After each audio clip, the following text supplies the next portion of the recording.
Welcome back. Jalaram બાપા અંગે ટિપ્પણીના મામલે રાજકોટના સાંસદ પરસોત્તમ રૂપાલાએ આપ્યું છે નિવેદન। પરસોત્તમ રૂપાલાએ જ્ઞાનપ્રકાશ સ્વામીનો ઉધડો લીધો છે। તેઓએ કહ્યું છે કે આવા નિવેદનથી સંપ્રદાય બચવું જોઈએ। આ ખૂબ જ દુઃખદ વાત છે। જલારામ બાપા શ્રદ્ધાનું કેન્દ્ર છે। જ્ઞાનપ્રકાશ સ્વામીએ બોલતા પહેલા અરીસામાં જોવું જોઈએ। સ્વામીની કોઈ હેસિયત પણ નથી જલારામ બાપા વિશે બોલવાની।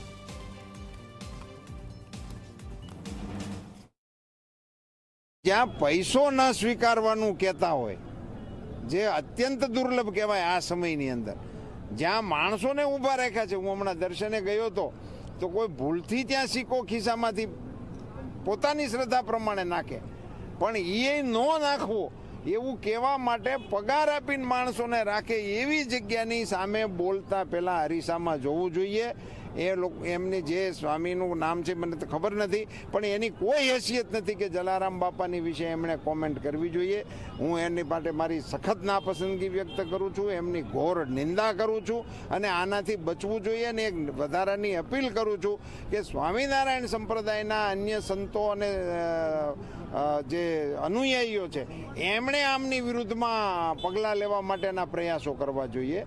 અને જલારામ મંદિરના ગાદીપતિઓને હું વિનમ્રપણે પ્રાર્થના કરું છું કે આપની ગરિમા એ આવા નિવેદનિયાઓના આધારે નથી। આપની ગરિમાનું કારણ જલારામ બાપાનું તપ છે।